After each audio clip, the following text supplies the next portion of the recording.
शिमला स्थित कमला नेहरू अस्पताल के वरिष्ठ डॉक्टर आरजे महाजन ने महिलाओं के स्वास्थ्य और गर्भावस्था के दौरान सावधानियों को लेकर महत्वपूर्ण जानकारी साझा की। उन्होंने कहा कि भारत में लगभग 90% गर्भधारण अनप्लान्ड होते हैं। डॉक्टर महाजन ने बताया कि गर्भधारण से पहले महिलाओं का स्वास्थ्य पूरी तरह से ठीक होना चाहिए ताकि जटिल बीमारियों जैसे डायबिटीज और हाई ब्लड प्रेशर से बचा जा सके। उन्होंने महिलाओं को सलाह दी है कि वे गर्भधारण की योजना से पहले अपनी संपूर्ण स्वास्थ्य जांच अवश्य करवाएं और खान पान, टीकाकरण और नियमित चेकअप पर विशेष ध्यान दें। उन्होंने विभिन्न प्रकार की वैक्सीन के बारे में भी विस्तार से जानकारी दी जो गर्भावस्था से पहले और दौरान दी जानी चाहिए ताकि मां और बच्चे दोनों का स्वास्थ्य सुरक्षित रह सके। उन्होंने महिलाओं के लिए जागरूकता फैलाने पर भी बल दिया और कहा कि हर वर्ग की महिलाओं को समय पर जानकारी और इलाज मिलना बेहद जरूरी है। पैन इंडिया हर साल हम एक वीक मनाते हैं, वैक्सीनेशन वीक। वो सारी सोसाइटीज़, जितनी भी सोसाइटीज़ हैं, नॉट ओनली गायनिकोलॉजिकल सोसाइटीज़ बल्कि paediatric society, Indian medical association, हमारी फॉक्सी जो गायनिकी एसोसिएशन है, ये सारे मिलके 24 टू लेके 30 अप्रैल तक ये जो 7 डेज का वीक होता है, इस वीक को वैक्सीनेशन वीक के रूप में मनाया जाता है। इसमें हम डिफरेंट टाइप्स ऑफ एक्टिविटीज़ करते हैं for information, education and communication. Schools में हमने एक्टिविटीज़ करी हैं, आज भी हमारे डॉक्टर्स कुछ स्कूल में गए हुए हैं। लास्ट वीक में हमने नर्सिंग कॉलेज में भी इसके लिए किया है, वैक्सीनेशन ड्राइव किया है। तो मेनली प्रेगनेंसी से रिलेटेड जो होते हैं, प्रेगनेंसी में मेनली जो सबसे ज़्यादा ज़रूरी होते हैं, टेटनस और डिप्थीरिया टॉक्साइड होता है, टीडी इंजेक्शन होता है। इसको हम एक नाम देते हैं 2 टीके ज़िंदगी के।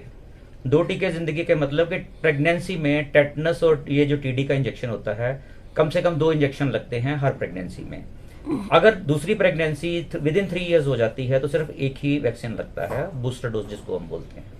तो ये बहुत ज़रूरी होता है। इसमें नियोनेट जो होता है, बच्चा है, उसको टेटनस होने का कोई डर नहीं रहता है, डिप्थीरिया होने का कोई डर नहीं रहता है।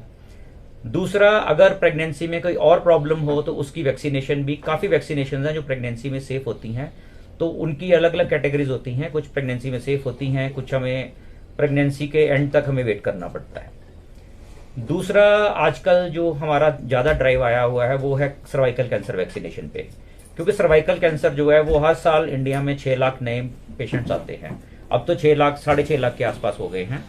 और इसके लिए प्रिवेंशन ही सबसे बड़ी चीज़ है। प्रिवेंशन ऑलमोस्ट 100% ये प्रिवेंटेबल है with the help of cervical cancer vaccine. तो सर्वाइकल कैंसर वैक्सीन जो है वो 2 तरह के होते हैं, 3 तरह के होते हैं रादर। एक बाइवेलेंट होता है जिसमें 2 स्ट्रेन होते हैं, एक क्वाड्रिवेलेंट होता है जिसमें 4 स्ट्रेन होते हैं, और एक नॉनवेलेंट होता है जिसमें 9 स्ट्रेन होते हैं। तो जो हमारा शेड्यूल है वो है कि अगर 14 साल तक बच्चों को, 9 साल से स्टार्ट हो जाता है, 9 साल से 14 साल तक ये वैक्सीन सिर्फ 2 डोजेज लगती हैं, एक अभी लगेगी और एक 6 महीने के बाद लगेगी। और अगर 15 साल से लेके, कुछ सोसाइटीज़ 26 ईयर्स तक रिकमेंड करती हैं, कुछ 45 ईयर्स तक रिकमेंड करती हैं, हम 45 ईयर्स तक रिकमेंड करते हैं। तो अगर 15 to 45 की एज तक ये वाला वैक्सीन लगना है तो उसमें 3 वैक्सीन लगते हैं। एक अभी लगेगा 0 डोज, फिर 2 मंथ्स के बाद सेकेंड डोज लगेगी, 6 मंथ्स के बाद 3rd डोज लगेगी। तो ये सर्वाइकल कैंसर को बचाने के लिए वैक्सीनेशन बहुत ज़रूरी है। गर्भावस्था जो है वो अपने आप में ही एक बहुत चुनौतीपूर्ण टाइम है। तो गर्भावस्था, वैसे तो हम आइडियली बोलते हैं कि गर्भावस्था प्लान्ड होनी चाहिए, जो प्रेगनेंसी है वो प्लान्ड होनी चाहिए, पर इंडिया में हम देखते हैं कि 90% प्रेगनेंसीज जो हैं वो अनप्लान्ड होती हैं। क्योंकि अगर प्लानिंग से पहले हम चाहते हैं कि जो गर्भवती लेडी बनेगी, जिसने प्रेगनेंसी प्लान करनी है, उसका अपना स्वास्थ्य बिल्कुल ठीक होना चाहिए, उसका हीमोग्लोबिन ठीक होना चाहिए, उसका वेट आइडियल होना चाहिए, विटामिन की डेफिशिएंसी नहीं होनी चाहिए।